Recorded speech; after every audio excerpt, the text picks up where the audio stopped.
Hi dear friends, இன்றைக்கி வந்து சௌச்சோ வச்சு ஒரு இன்ட்ரெஸ்டிங்கான பொரியல் பண்ணலாம். இந்த பொரியல் வந்து நீங்கள் சாதத்தோடையும் மிக்ஸ் பண்ணி சாப்பிடலாம். அவ்வளோ டேஸ்ட்டாக இருக்கும்.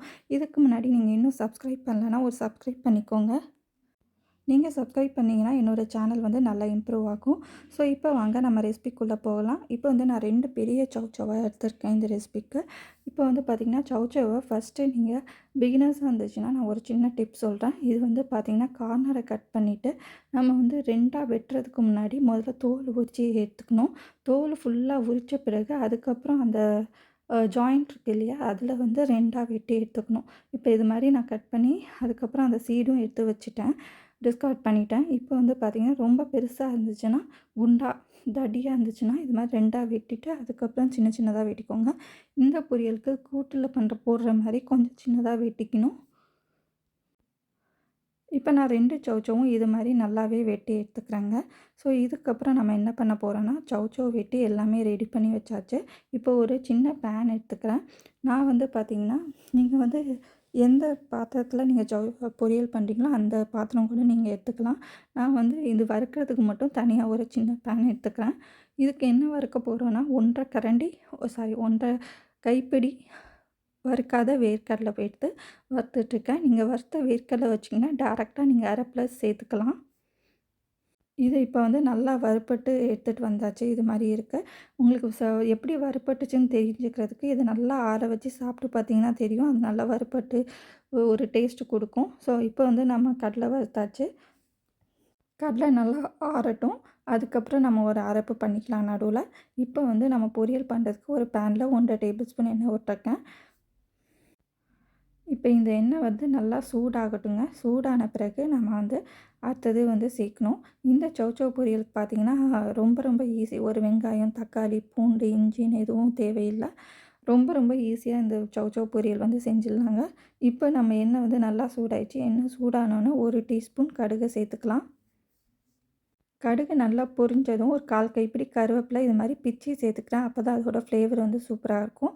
கருவேப்பிலை சேர்த்த பிறகு 2 பச்சை மிளகா சின்னதாக நறுக்கி வச்சுருக்கேன், அதையும் சேர்த்துக்கலாம். இது வந்து பச்சை மிளகா காரமாக இருக்கும்னு பார்த்தீங்கன்னா அது மாதிரிலாம் இருக்காது. இது வந்து நம்ம எண்ணெயில் போட்டு பொரிக்கிறதுனால பச்சை மிளகாவோட காரமே தெரியாதுங்க. ஸோ இதுக்கப்புறம் வந்து பார்த்திங்கன்னா உங்களுக்கு பெருங்காயத்தூள் வேணுன்னா சேர்த்துக்கோங்க. நான் வந்து சேர்க்கலை. இதுக்கப்புறம் வந்து நம்ம 2 சௌச்சோ வெட்டி வச்சுருந்தோம் இல்லையா, அதையும் வந்து சேர்த்துட்டு 1 1/4 டீஸ்பூன் உப்பு போட்டுட்டு நல்லா மிக்ஸ் பண்ணி விட்டுக்கலாம். இது மாதிரி பார்த்திங்கன்னா நல்லா மிக்ஸ் பண்ணி விட்டுட்டு இப்போ வந்து நான் வேகாத சௌச்சோ அப்படியே டேரெக்டாக போட்டிருக்கேன். நீங்கள் வேணால் தனியாக வேக வச்சுட்டு ஒரு 3/4 பங்கு பதத்துக்கு வேக வச்சுட்டு அதுக்கப்புறமும் நீங்கள் இதை சேர்த்து செய்யலாம். ஸோ அப்படி செய்யலாம் இருந்தால் ஜஸ்ட் பரட்டிட்டு நீங்கள் உடனே அரைப்பை சேர்க்குற மாதிரி இருக்கும்.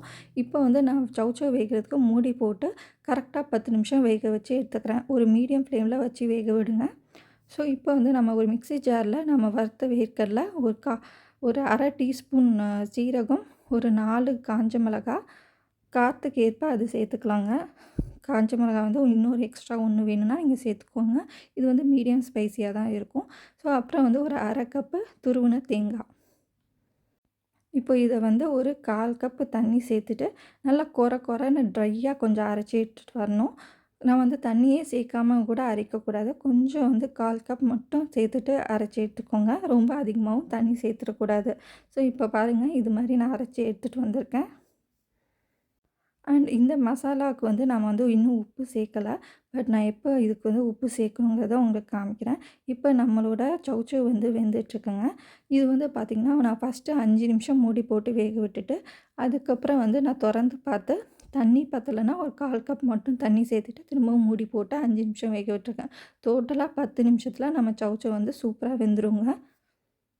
இதுக்காக நீங்கள் தனியாக வந்து திரும்ப வந்து வேக விட்டுட்டு ஒரு பாத்திரம் எடுத்து பண்ணணும்னு அவசியம் இல்லை. இப்போ நம்ம சௌச்சோ வந்து 3/4 பதத்துக்கு வெந்துடுச்சு. இப்போ வந்து பார்த்திங்கன்னா நம்ம அந்த அரைச்சி வச்ச மசாலா இருக்குல்ல, அது வந்து நம்ம வந்து சேர்த்துக்கலாம். இதை வந்து ஃபுல்லாகவே சேர்த்துருங்க. இந்த 2 சௌச்சோக்கான அளவு தான் நான் சொல்லியிருக்கேன். இப்போ இதை சேர்த்துட்டு நல்லா கலந்து விடலாம். கலந்து விடும்போது பார்த்திங்கன்னா கொஞ்சம் வந்து தண்ணி கொஞ்சமாக இருக்குது. ஸோ இதோட வந்து அதுவும் வந்து ட்ரை ஆகணும். அதே சமயம் இந்த மசாலா வந்து நல்லா வெந்து வரணும். அதே சமயம் சௌச்சோவில் அந்த மசாலா இறங்கவும் செய்யணும். அண்ட் சௌச்சோ வேகணும். ஸோ இத்தனை வந்து நம்ம வந்து ஒரு 5 10 நிமிஷம் திரும்பவும் பரட்டி எடுக்கணும். அப்படி பண்ணுறதுக்கு முன்னாடி மசாலாவுக்கு ஒரு 2 பிஞ்ச் உப்பு மட்டும் சேர்த்துட்டு, நான் நல்லா ஒரு 5, 10 நிமிஷம் இது மாரி பெரட்டி விட்டு எடுத்துக்கிறேன் ஓப்பன் குக்கிங்கில. இப்போ பார்த்தீங்கன்னா, நல்லா ட்ரை ஆயிடுச்சு பாருங்கள். நான் டே நான் வந்து இப்போ டேஸ்டிங் செஷன் இங்கேயே வந்து உங்களுக்கு வச்சு காமிச்சிடுறேன். நான் இது வந்து பார்த்தீங்கன்னா, இத செஞ்சு முடிச்ச பிறகு நான் வந்து அம் சாதத்து கூடயே மிக்ஸ் பண்ணி சாப்பிட்டு பார்த்தேங்க. ரொம்ப ரொம்ப சூப்பரா இருந்துச்சு. இப்போ வாங்க நம்ம ஒரு டேஸ்டிங் செஷன் போயிடலாம். இப்போ வந்து பார்த்தீங்கன்னா, நான் ஒரு இதில ஸ்பூன் ரெஸ்ட்ல இந்த மாரி சௌசௌ எடுத்திருக்கேன். நல்லா கையால பிச்சாலே வந்து பிக்க முடியுது. ஸோ, அந்த அளவு கரெக்ட்டா வெந்திருக்கு. இத சாப்பிட்டும் பார்த்தேங்க, ரொம்ப ரொம்ப டேஸ்ட்டா இருந்துச்சு. இந்த மாரி சௌசௌல நீங்க பொரியல் பண்ணியிருக்க மாட்டீங்க. கண்டிப்பா இத ட்ரை பண்ணி பாருங்க, உங்களுக்கு பிடிக்கும்.